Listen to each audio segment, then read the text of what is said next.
Alright. If you've watched the version of this video without commentary, then you already know how this is gonna go. But if this is your first time watching entirely, welcome. Yeah, I wasn't prepared for this boss at all. Fun fact, I didn't even know she was here. I was just in the end game looking for stuff to do. And then I saw a question mark in Muspelheim and I said, yeah, let me check that out. Maybe that'll be fun. And I was looking for end game activities and I definitely found one, man. I definitely found one. Also, I have a toxic trait in this game to finish boss fights with the loadout I started the encounter with. So no matter how many times I died, I wouldn't change anything. And this led me to develop a strat with the loadout I had on. And the strat mainly has 3 parts. One is to use all of my runic attacks at the start. Another is to trigger the flame effect. And the final one, the crux of the whole strat, is when the flame effect is active, to then do a realm shift and beat her up with the axe. Something else I did to try and like optimize it a bit further was I would only ever trigger the realm shift when I had the buff ready for the axe.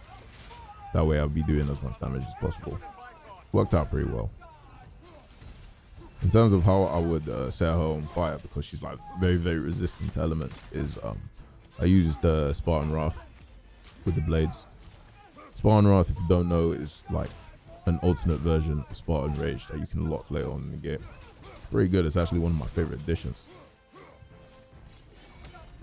Originally, I didn't even think it was useful in boss encounters just because on Give Me God of War does like no damage, like none, which is funny to me.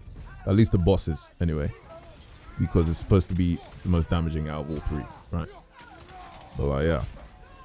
But eventually, I realized that you can also use it to trigger status effects. So I was like, okay, cool. There's still some utility in it. Yeah, you see me do it here as well.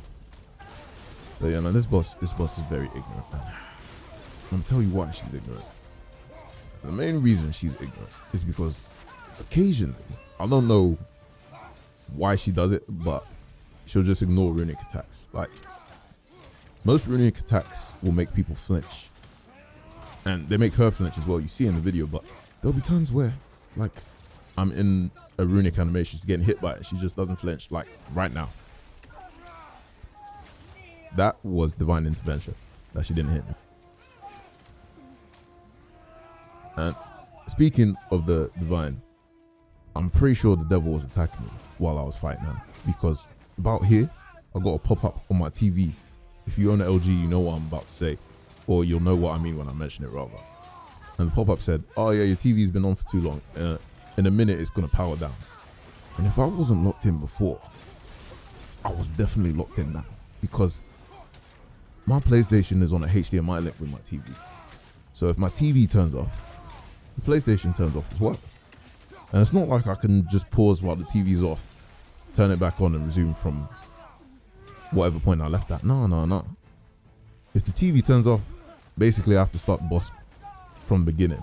So I have a minute to beat this boss, essentially. There's a ticking clock now.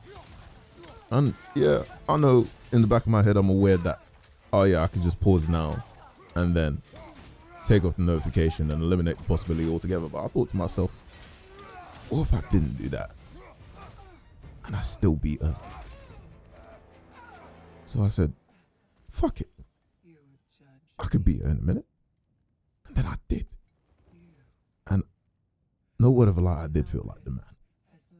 If you guys have ever watched Breaking Bad and seen the episode where, well, spoilers, rubs the methylamine truck, and for some reason, I don't know why he does it, he doesn't leave until the truck's at full capacity. Sorry, train, whatever, it's been a while. That's how I felt. But yeah, this part, I was kind of bugging out because I didn't know why these two are talking. My main question was, why is she still talking? Why is she still alive? Why haven't I killed her yet?